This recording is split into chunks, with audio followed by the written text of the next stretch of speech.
The Las Vegas Aces took a win over the Indiana Fever in overtime for one of the best games of the season and maybe one of the best games of all time. I don't know. History was made.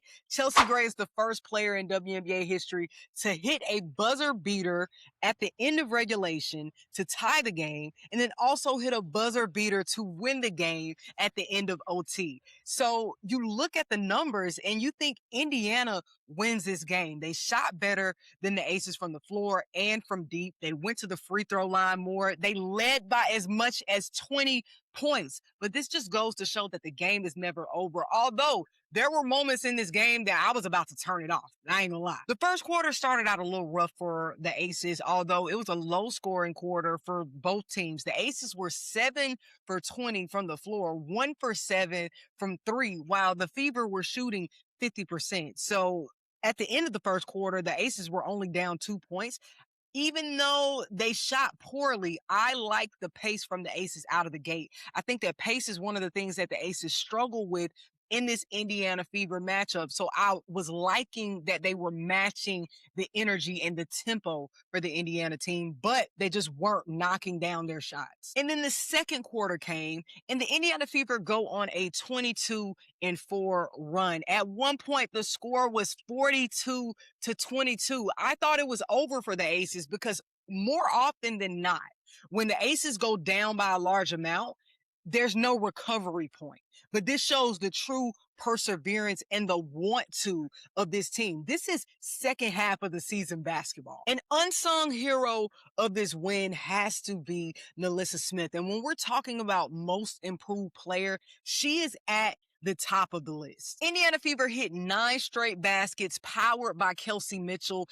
After their first miss, it was Nalissa Smith who knocked down a midi, and that changed the trajectory of the game. And that was the case throughout the game. When the Aces weren't able to find buckets from their stars, Asia Wilson had an uncharacteristic shooting night.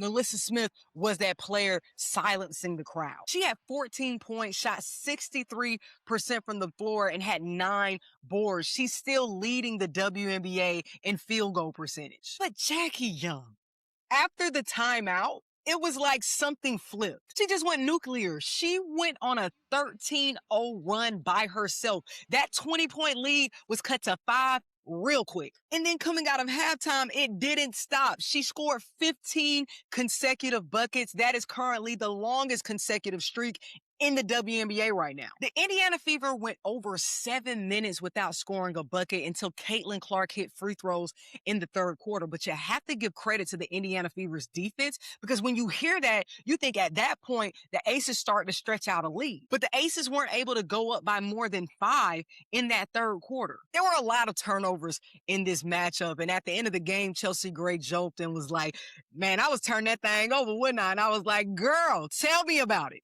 The Aces as a team had 16 turnovers. They gave up 22 points off of them. The Indiana Fever had 22 turnovers, and they gave up 18 points off of those. Number 22 for Indiana, Caitlin Clark, had 8 of those turnovers. And it's tough because when I look at the first half of this game, I thought Caitlin Clark played a really balanced game. Over the course of the season, she's gone 12 games shooting under 25% from three. 6 of those games resulted in a loss, but she's still averaging over 21 points a game, which shows me that she's getting her buckets elsewhere. And I thought she did a really good job with getting to the rim and finding the mid-range in this game. But as the game progressed, I felt like the discipline collapsed and she reverted back to that rookie season Caitlin. She still ended the game with 8 assists, but all 8 of those assists came in the first half. Turnovers aside, this was still supreme basketball from both teams' brightest stars. Kelsey Mitchell had a game high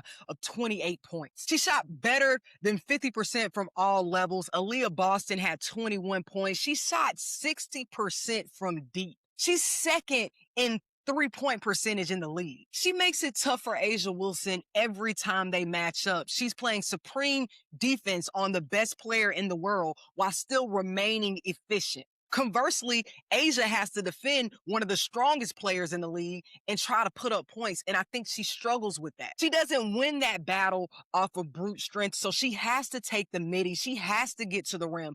But Aaliyah Boston is such a mobile defender that taking her off the dribble is still difficult. Asia shot 40% from the floor in this one, but she went off in overtime. She outscored the Fever 6-3. And while Asia wasn't as efficient in this matchup, her defense never slacked. 2 emphatic blocks, and she had 1 lone steal, and it was the most important play of the game. She also had 13 rebounds, and 12 of those rebounds were defensive. This is the type of activity that you want to see from your superstar when they may be having an off shooting night. But we have to circle back to Chelsea Gray. I don't even care about her 5 turnovers. When we talk about clutch, Chelsea Gray is the poster child for clutch. She was 1 for 3 before knocking down those 2 buzzer beaters. What can we say? Shooters shoot. And what led up to those moments was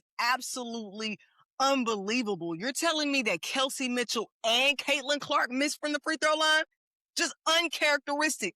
The basketball gods were on the Aces side in this matchup. I thought the game was all sold up from the Fever with a bow after Caitlin Clark goes to the line. But what are your thoughts, Hoops Tribe? How do you feel about this matchup? What was the highlight for you?